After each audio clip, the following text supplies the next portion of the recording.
Today I'm going to do a quick review on this electric glass hot water kettle by Asani. And we'll go ahead and we're going to look at the kettle and the base separately real quick. I do have an issue with the base, and that's why I'm going to kind of break it up. This is what the base looks like. As you can tell, it is really compact. It's going to be really easy to store. And the cord winds up really nicely underneath for, like I said, a compact storing. The issue for me is right here with this cord keeper. It is actually really tight, and to the point that it actually kind of cuts the wire or puts a dent in it. As you can see, there are two there. And I've had it for about a week and a half maybe, and that is what has happened. One of it was from when I unboxed it, it was in there, but it is just so tight, and it's kind of, I don't want to say it's sharp, but it does have a point to the extent that it does leave a mark on the cord. So I don't store it with the cord in there, and when I use it, I actually just kind of lay the cord there and then lay it down, because I don't want to put it up in there and kind of cause more damage to the power cord. To me, this is kind of an issue. I mean, it might be minor to some people, but for me, it's kind of a bigger issue because eventually it could probably damage the power cord, and to me this is a product I want to last for a really long time. But I mean, honestly, I'll probably just take a nail file and file that down and prevent it from being so tight, and then also kind of round out the edges so that it doesn't cut the power cord or cause any more damage. But that's just my opinion. Some people may disagree with me, and that's fine. I understand that. To me, that's just an issue that, you know, kind of causes concern, honestly. But we'll go ahead and look at the kettle here, and I'll go over some stuff with it, and then I will fill it up and turn it on and let you look at it. But this is what it looks like. It is a 1.7 liter capacity. You do have the ability to only do 0.5 liters, which is down here, and that's the minimum that you can use with it. I really like the size of it. I think it is a nice size, and it does have the double-walled feature. The inside is a BPA-free, FDA-approved glass. The bottom part inside there, the stainless steel part that you see, is actually a food-grade safe stainless steel. And then this outer part here is a BPA-free plastic. The purpose for the double wall is to obviously provide some insulation, and also to keep it cool to the touch, because the inner layer of glass is going to get hot, and then this plastic part on the outside is going to keep it so that it is cool to the touch and it's not going to burn you if you would touch it. The stainless steel part here at the top and the lid does get hot when you're using it. The good thing about that is the lid kind of locks itself in place, so there really isn't any need to hold the lid on it when you pour it. I know a lot of people do that out of habit. I did it the first time, but the lid does lock in place really well, and it doesn't come off when you're pouring. So to me, that's a really nice feature.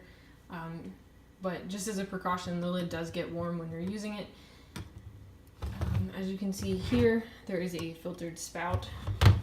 We'll pop the lid off. You do get this bonus tea infuser with it. It just locks really nicely on the lid here. It can be used without the tea infuser, so that is nice. You kind of have that option. If you want to make a full pot of tea, you can fill the tea infuser and just stick it in there. I've actually put the tea leaves in there, stuck it in, and just let it kind of steep as the water is warming up, and then as it starts to boil. So, I mean, you can do it either way, but that's how I like to do it. I think it makes it taste better. It has a stronger flavor, which I tend to like, but honestly, it's personal preference. Here's the handle that you have. You do have two settings. One is just the on and boil the water. You can select the temperature if you want a certain temperature to boil to. You can set it, turn it on, and it'll get to that temperature and then stop. The default setting is 212 degrees Fahrenheit. So if you adjust it, it's going to get to that temperature and then stop. You do have a keep warm button here.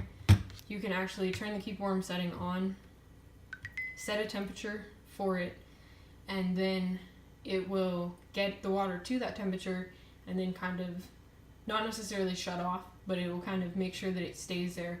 It's pretty much like when you simmer something on the stove. It's just going to keep it regulated at that temperature that you selected. So that's really nice.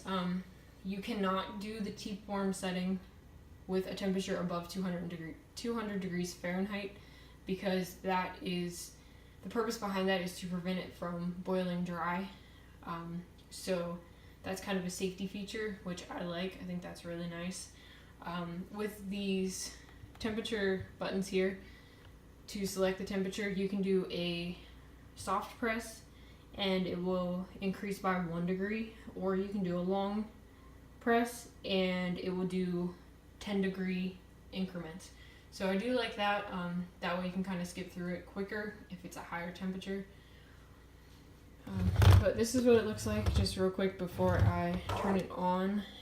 It does have blue LED lights around here at the base, in between the two walls, which you'll see when I plug it in and turn it on. So we'll go ahead and I'll fill it with some water here. It does, if you do the minimum, it takes about 3 minutes to do. Pretty much, to me, it's 1 serving of tea. 3 minutes and you're done. The more you put in it, obviously it's going to take a little bit longer. It usually takes about 7 minutes, completely full, and if the water is room temperature to cool.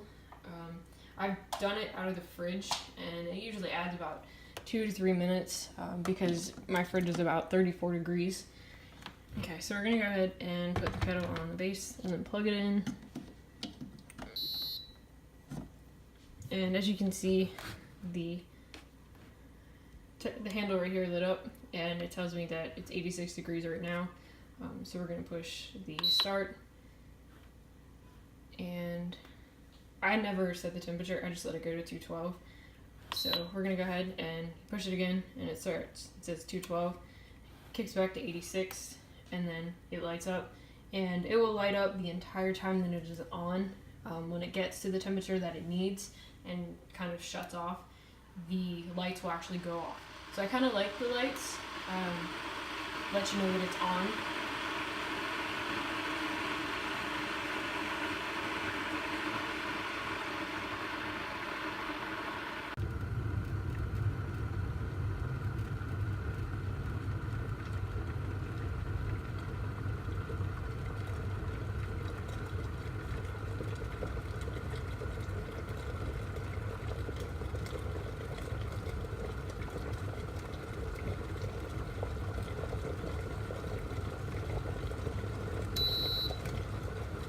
Obviously a lot of that was cut out. I did want you to see the beginning, and then obviously when it did get to the end, and you can see, I mean, the water just kind of takes off after a little bit, but in my opinion it works really well. I really like it. You can do a minimum down here of 0.5 liters in about 3 minutes, unless the water is really cold, and then it'll probably take about 4 or 5.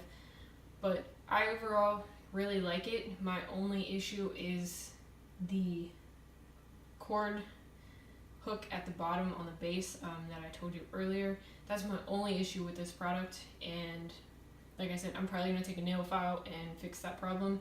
But just as a heads up, you know, that is my concern. I would recommend it, you know, because it does work really well. It just has a minor issue with that, and other people may not even see it as an issue. But I would recommend it, and if you are interested in possibly purchasing it, or maybe just looking a little bit more at it, I will put the link in the description below, and thanks for watching.